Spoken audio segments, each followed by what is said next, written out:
A discussão da independência do Banco Central voltou ao debate.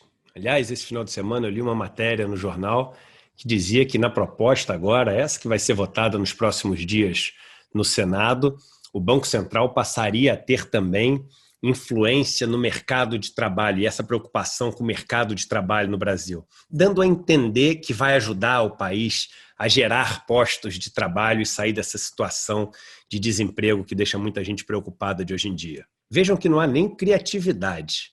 Essa história de que a gente deveria fazer alguma mudança estrutural grande no país para gerar os empregos que o país precisa, foi a historinha contada lá na reforma trabalhista, aquela que destruiu os direitos dos trabalhadores e trabalhadoras e não gerou nenhum dos milhões de empregos prometidos. A mesma historinha contada na reforma da Previdência, aquela que fez com que muitos brasileiros e brasileiras que hoje entram no mercado de trabalho, principalmente os mais pobres, não vão ter condições de se aposentar no futuro e os empregos prometidos? Nada.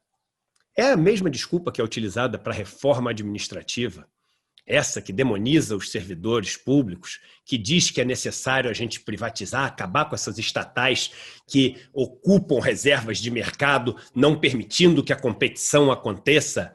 A mesma historinha de destruição do patrimônio público que promete milhões e milhões de empregos e que também não vai gerar. Pois bem, essa historinha está sendo contada agora para garantir a independência do Banco Central também.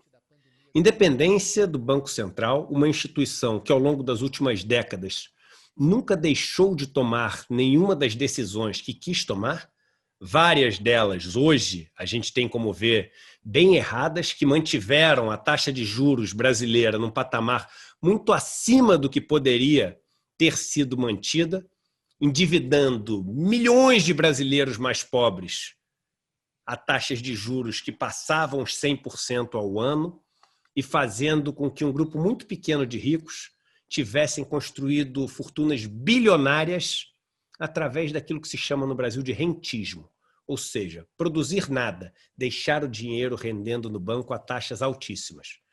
São essas taxas que quem decide é o Banco Central, a taxa da dívida pública brasileira. De onde vêm essas pessoas que tomaram decisões tão boas para os bancos e tão ruins para o cidadão comum, para as pessoas mais pobres? Pois é, a maior parte deles vem dos próprios bancos. Não deveria ser uma surpresa para você. Aliás, vem dos bancos que Guedes não tem se cansado de falar, que fazem lobby, patrocinam seus economistas para que falem para a mídia opiniões que são opiniões só para favorecer os bancos e não necessariamente as melhores opiniões para o país. Quem falou isso foi Guedes, não é o Eduardo que está falando isso. Por acaso são esses mesmos economistas que Guedes diz que só falam opiniões que foram patrocinadas pelos bancos para favorecer os bancos, que estão defendendo a independência do Banco Central. O principal argumento deles é que, com a independência do Banco Central, isso vai ajudar a controlar a nossa inflação, dado que a maior parte do mundo que tem bancos centrais independentes tem também uma situação de baixa inflação nesses países. Existem dois argumentos fáceis para se usar contra esse argumento dos que defendem a independência do Banco Central por esse motivo. Primeiro que nossa inflação está controlada há muito tempo, com o Banco Central funcionando da maneira como funciona hoje.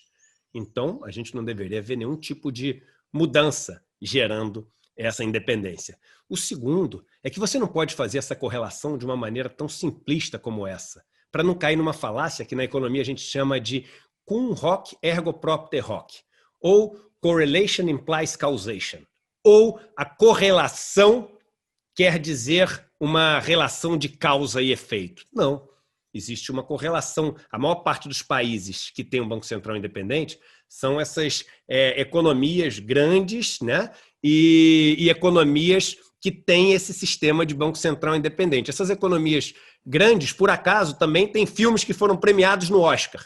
Você não pode fazer uma correlação dizendo que se a gente, então, tiver um Banco Central independente, a gente vai ter filme premiado no Oscar. A verdade é que a gente no Brasil tem três poderes claros: o executivo, o legislativo e o judiciário.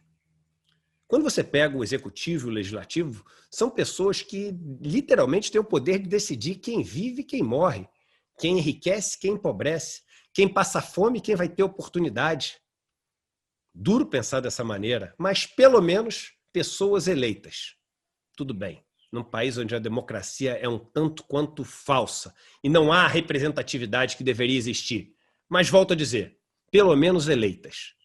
Vamos dar a um grupo de pessoas que vêm do sistema financeiro, patrocinadas pelo sistema financeiro, interessadas em, ao deixar os cargos, ocupar posições no mercado financeiro, vamos dar a eles também esse poder de decidir quem se emprega, quem não se emprega, quem vive, quem morre, quem passa fome, não passa fome. Pior, dar este poder sem eles terem que responder àqueles que foram eleitos? Recentemente, passamos uma medida que permitia que o Banco Central comprasse os títulos de dívida corporativa dos bancos e corretoras. Alguns destes, os chamados títulos podres.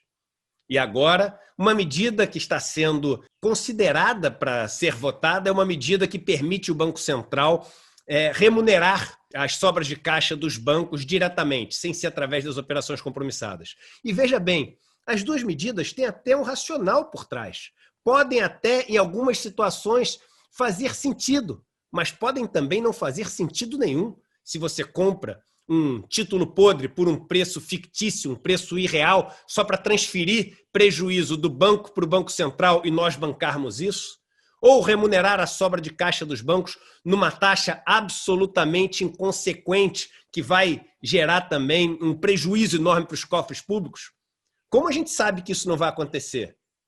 Porque o Banco Central não pode fazer o que ele pensa sem dar explicações, sem viver a responsabilidade dos seus erros por estar ligado aos poderes que foram eleitos.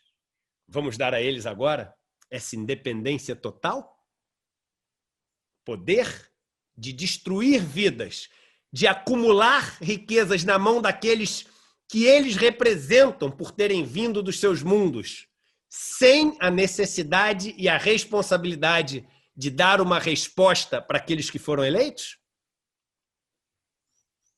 Antes de defender a independência do Banco Central, façam-se a seguinte pergunta: qual decisão que o Banco Central deveria ter tomado ao longo das últimas décadas que não foi tomada por um problema político ou porque ele não era ainda um Banco Central independente?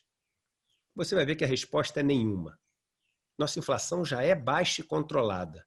As decisões já são tomadas com toda a autonomia que é necessária. A única coisa que a gente não pode deixar de ter é a responsabilidade de saber que esse grupo, formado por banqueiros e patrocinado intelectualmente também por esse mesmo grupo de banqueiros, responde à nação brasileira através das pessoas eleitas. E não só aos seus.